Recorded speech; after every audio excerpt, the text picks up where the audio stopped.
जावली तालुक्यातील कुसुंबी येथील शिवारात बिबट्याच्या हल्ल्यात 6 शेळ्या ठार. वन विभागाचे अधिकारी घटनास्थळी दाखल. परिसरातील नागरिकांमध्ये भीतीचे वातावरण. सातारा शहरातील पंचपाळे हौद येथील दुर्गा माता मंदिराची स्वच्छता शुक्रवारी सकाळी करण्यात आली. या प्रसंगी आमदार शिवेंद्रराजे भोसले यांची उपस्थिती होती. सातारा शहरातील अवैध धंदे बंद करण्यासह विविध मागण्यांसाठी रिपब्लिकन पार्टी ऑफ इंडियाचे जिल्हाधिकारी कार्यालयासमोर धरणे आंदोलन सुरू. राष्ट्रीय रस्ता सुरक्षा अभियानांतर्गत हेल्मेट सुरक्षा नो हॉर्नबाबत सातारा शहरातील राजवाडा येथून रॅली. प्रादेशिक परिवहन अधिकारी चव्हाण यांची माहिती. सातारा तालुक्यातील यतेश्वर घाटात जीपचा अपघात, घटना सीसीटीव्ही कॅमेऱ्यात कैद. सातारा नगरपालिकेच्या सभागृहात देशाचे पंतप्रधान नरेंद्र मोदी यांच्या हस्ते दूरचित्रवाणीवरून कास पाणी योजनेच्या जलवाहिनीच्या कामास प्रारंभ. मान तालुक्यातील रानंद येथील विहिरीवरील विद्युत मोटारीची केबल चोरणाऱ्या चोरट्यास दहिवडी पोलिसांनी केली अटक. 82,000 रुपयांचा मुद्देमाल केला जप्त. केंद्र व राज्य सरकारने संविधानाची पायमल्ली करू नये. रिपब्लिकन सेनेचे पश्चिम महाराष्ट्र अध्यक्ष चंद्रकांत खंडाईत यांचे प्रतिपादन. सातारा तालुक्यातील नागठाणे ग्रामपंचायतीने श्रीराममूर्ती प्राण प्रतिष्ठा अनुषंगाने हॉटेल, ढाबे, दारू दुकानांना बजावली नोटीस.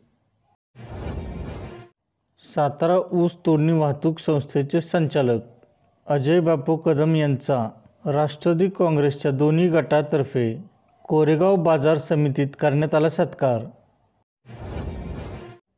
मराठा आरक्षणासाठी सरकारकडून सकारात्मक प्रतिसाद, पालकमंत्री शंभूराज देसाईंचे सातारा येथे प्रतिपादन.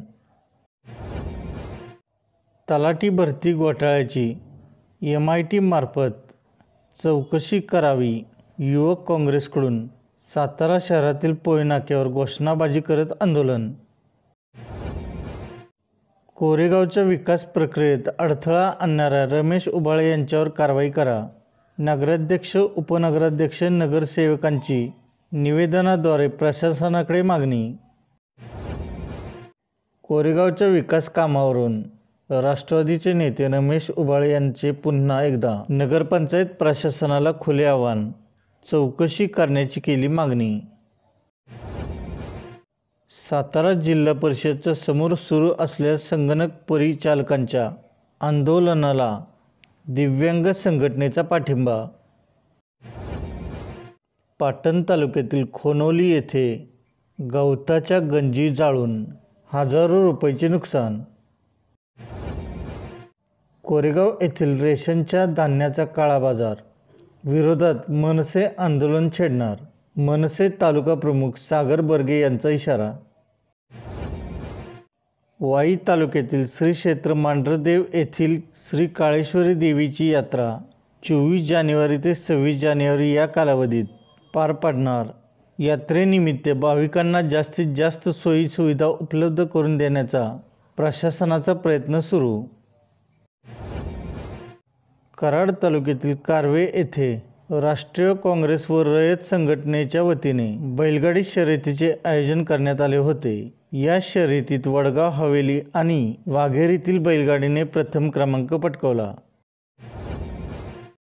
कराड तालुक्यातील काले येथील महात्मा फुले राहुरी कृषी विद्यापीठ अंतर्गत शासकीय कृषी महाविद्यालयाच्या कृषी कन्याचे झाले आगमन. या कृषी कन्या शेतकऱ्यांना आधुनिक शेतीचे मार्गदर्शन करणार.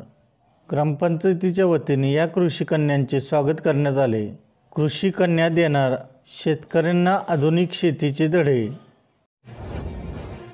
ऐतिहासिक फलटण नगरीचे आराध्य दैवत व प्राचीन श्रीरामाच्या शिखराचा जीर्णोद्धार.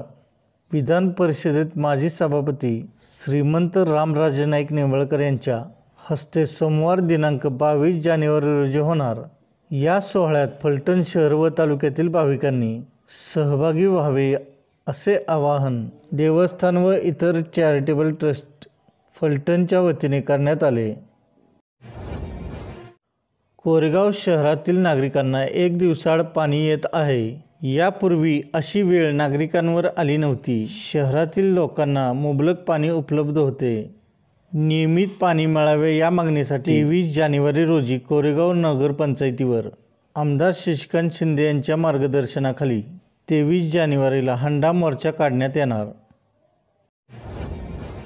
खटाव तालुक्यातील निमसोड येथील अखिल भारतीय काँग्रेस कमिटीचे सदस्य, हरणाई उद्योग समूहाचे संस्थापक व खटाव मानचे नेते रणजितसिंह देशमुख यांच्या वाढदिवसानिमित्त आणि खंडोबा देवाच्या यात्रेनिमित्त आज शनिवार दिनांक 20 जानेवारी रोजी भैयासाहेब केसरी बैलगाडा शर्यतीचे आयोजन करण्यात आले आहे. मुंबईतील प्रास्ताविक आंदोलन स्थगित करून राज्य सरकारला मराठा योद्धा मनोज जरांगे पाटील यांनी सहकार्य करावे असे प्रतिपादन पालकमंत्री शंभूराज देसाई यांनी केले. पंतप्रधान नरेंद्र मोदी यांनी कासच्या पाणी योजनेचे केलेल्या उद्घाटनावरून आमदार शिवेंद्रजी भोसले यांनी खासदार उदयनराजे भोसले यांच्या सातारा विकास आघाडीवर उठवली टीकेची झोड. पण नियोजन नसल्यामुळे हा सगळा उशीर झाला. शेवटी प्रशासकाच्या काळामध्ये हे काम सुरू होते, म्हणजे निवडून देणाऱ्या लोकप्रतिनिधींना नगरपालिकेतल्या हे करता आलं नाही. शेवटी प्रशासक असताना हे काम इथं पूर्णत्वाला जातंय. आणि आज मगाशी मी ऐकत होतो दामले परत आलेले आहेत, त्यामुळे दामलेंनी उल्लेख सगळ्यांचा केला की माजी अध्यक्ष, माजी उपनगराध्यक्ष, म्हणजे सगळे माजी झाल्यानंतर कार्यक्रम होतो, ही दुर्दैवी गोष्ट आहे.